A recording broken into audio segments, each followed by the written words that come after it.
Une embuscade perpétrée par des terroristes près de Kobe, dans le nord du Mali, a tué au moins 25 civils, dont des eaux-parieurs étrangers, alors que 13 autres individus ont été blessés. Cette attaque a eu lieu le 7 février lors d'une mission d'escorte de véhicules civils entre Gao et Assongo. L'attaque menée par un groupe terroriste a causé la mort d'au moins 25 personnes parmi la population civile, dont plusieurs étrangers. Ces chiffres ont été confirmés le 8 février par l'état-major général des armées du Mali dans un communiqué officiel. Cet assaut a eu lieu dans l'après-midi alors que des civils, principalement des jeunes orparieurs en route pour la mine d'or de Tahanka, se trouvaient sous escorte des forces armées maliennes. Pendant les combats, les terroristes repoussés par leur repli ont délibérément ciblé des passagers civils dans la panique, a indiqué l'état-major malien. Malgré la réactivité des forces armées maliennes FAMA, 3 véhicules ont été atteints. Les autorités maliennes, après avoir mené des opérations de ratissage,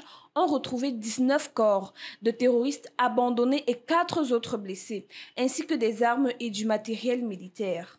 Ce bilan démontre la violence et la détermination des groupes armés opérant dans la région, malgré les efforts de la force publique pour les repousser. Des sources hospitalières ont confirmé que la majorité des victimes étaient des orparieurs nigériens.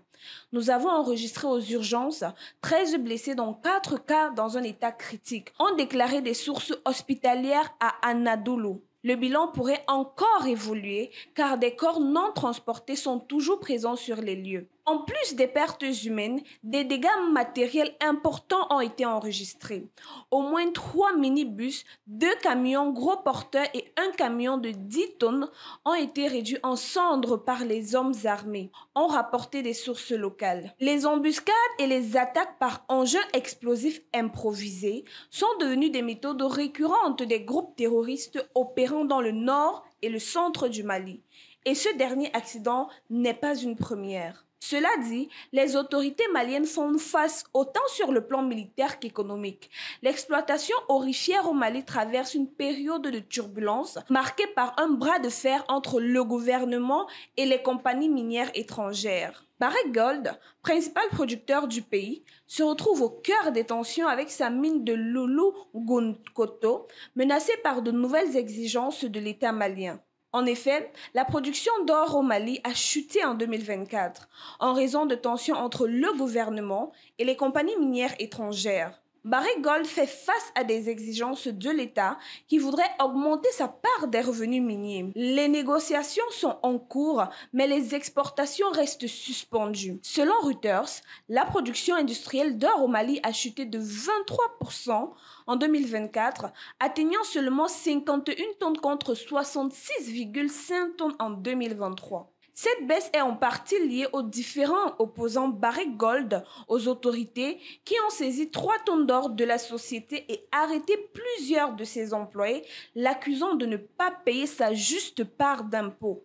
La compagnie, qui détient 36% de la production aurifère du Mali, a suspendu ses opérations en janvier 2024, accentuant la baisse globale de la production. D'après l'agence Ecofin, le gouvernement malien cherche à renégocier les conditions d'exploitation des sociétés étrangères.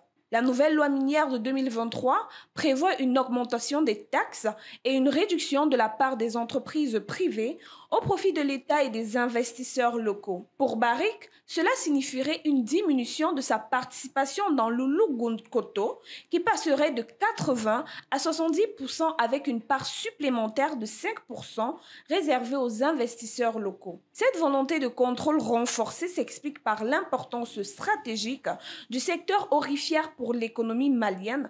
Malgré la baisse globale de la production, le pays reste l'un des plus grands producteurs d'or en Afrique. Le recul s'explique aussi par une baisse des rendements dans certaines mines vieillissantes comme Morila, désormais sous contrôle de l'État. Si d'autres compagnies minières comme B2 Gold, Result Mining et Yumin Bring Resources ont déjà accepté les nouvelles conditions du gouvernement, Barrick Gold reste en négociation. Selon Mark Bringston, PDG de Barrick Gold, des progrès sont en cours pour trouver une issue au conflit, mais en attendant, l'exploitation à Loulo-Gounkoto est suspendue et l'avenir de la production malienne reste incertaine. Les tensions actuelles soulignent une tendance plus large.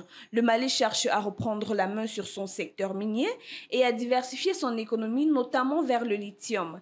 Cette stratégie pourrait renforcer l'autonomie du pays à long terme. Pour plus de contenu sur l'actualité africaine, suivez-nous sur le réseau social africain Diba World et sur toutes nos autres plateformes. Tous les liens sont disponibles dans la bio.